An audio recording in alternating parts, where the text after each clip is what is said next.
You ever get that promotion, that big pay raise you've been working for, only to look at your bank account a few months later and just wonder, where did it all go? Right? You're earning more than ever, but you don't actually feel any richer. Well, you're not imagining it. There's this hidden trap that so many of us fall into, one that turns our financial wins into just more stress.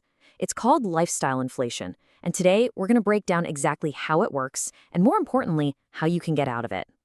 So, let's start with that big question. Why does that exciting new salary so quickly feel, well, normal? Why does the extra money just seem to vanish? The answer isn't that you're suddenly bad with money. Nope. The truth is, we're living in a system that's almost perfectly designed to absorb every single extra bit of cash you earn. And this quote from Level-Headed Investing just hits the nail on the head.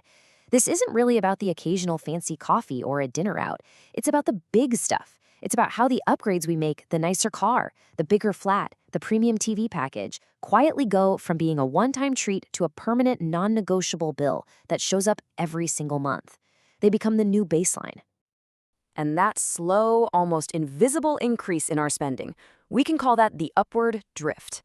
It happens to pretty much everyone, and honestly, it's one of the single biggest reasons people struggle to build any real long-term wealth. You know, this feeling is so common that economists actually have a name for it, the middle-class squeeze. And here's what it means. The costs for the big, important things, we're talking housing, childcare, education, they're all going up, way up. But for a lot of people, wages just aren't keeping pace. So it feels like you're climbing a career ladder that's on an escalator, going down. Okay, to really get what's going on here, we have to stop focusing only on our total income.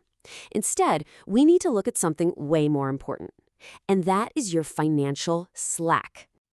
Slack is everything. It's the money you have left over after all your mandatory fixed costs are paid, your mortgage or rent, your car payment, all those subscriptions. So, for example, let's say you take home $4,000 a month, and your fixed costs are $3,000. Your slack is $1,000.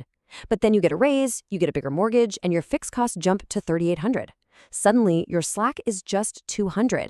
See, this isn't just leftover cash. It's your freedom. It's your ability to handle a surprise bill, to invest, to make choices. The less slack you have, the more fragile your entire financial life becomes. So what's eating away at all our slack? Well, it really comes down to three things. First, you've got the big one we talked about, the cost of living squeeze. Then there's the classic lifestyle creep, that conscious decision to upgrade your car or your home when you get a raise. But the third one, this one's the sneaky one. It's fixed cost creep.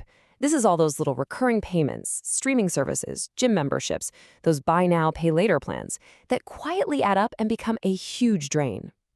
So knowing what shrinks our slack is one thing, but why are we so drawn to these upgrades in the first place?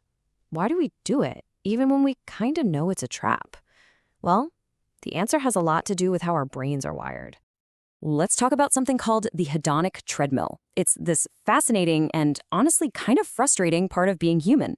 It goes like this. We desire something new. We work our tails off to get it. We enjoy it for a bit. And then we just adapt. That shiny new thing becomes the new normal. Our happiness level goes right back to where it was, and we start looking for the next upgrade to get that same buzz. Think about the first smartphone you ever got. It felt like magic, right? Now it's just a phone. That's the treadmill. And digging into the neuroscience here is really interesting. Our brains make a huge distinction between wanting something and actually liking it. The wanting, the anticipation, the chase, that's what gives us a huge hit of dopamine. It's a thrill. But the actual liking, the enjoyment we get from owning the thing, is often much weaker and fades really quickly. Our brains literally reward the pursuit more than the possession. And social media, it just throws gasoline on this fire, showing us an endless parade of new things to want. But look, this isn't all just in our heads. This whole psychological tendency is cranked up to 11 by a massive shift in our economy, a change that has completely reshaped how families manage their money. Years ago, Elizabeth Warren wrote a book called The Two-Income Trap, and it identified this exact shift. See, for our parents' generation, a second income was often the key to getting ahead, a way to build real wealth. But here's the paradox. For many of us today, a second income isn't for getting ahead. It's a requirement just to tread water. It's made families more financially fragile, not less. And this really shows you the paradox in action. A generation ago, a family living on a single income often had more financial slack, more flexible cash after the bills were paid. Today, even with two incomes, many families have less slack. And why is that? Well, because as soon as household incomes went up, the price of the things everyone was bidding on, especially housing in desirable areas, went up even faster to meet that new higher income. It's a trap. Okay, so this all sounds a bit grim, doesn't it? The squeeze is real, the treadmill is exhausting. So how on earth do you get out? Well, the good news is the answer isn't some miserable restrictive budget. It's about building a smarter system for yourself. It's about creating financial guardrails. So, building these guardrails really comes down to 4 key habits. First, try to spend more on experiences than on stuff. The memories from a great trip will give you more lasting happiness than a new gadget. Second, be conscious about keeping luxuries as optional treats, not your new everyday standard. And third, this one is the real game changer. Every time you get a pay raise, automatically send a chunk of it straight to your savings or investments. Do it before you even see it in your bank account. And finally, once or twice a year, audit that fixed cost creep. Hunt down and cancel those little subscriptions that are quietly eating away at your future. So we'll leave you with a question to think about. Just take a moment and look at your own finances. What's one thing in your life that used to be a luxury, an upgrade, but has now become a fixed, non-negotiable monthly bill?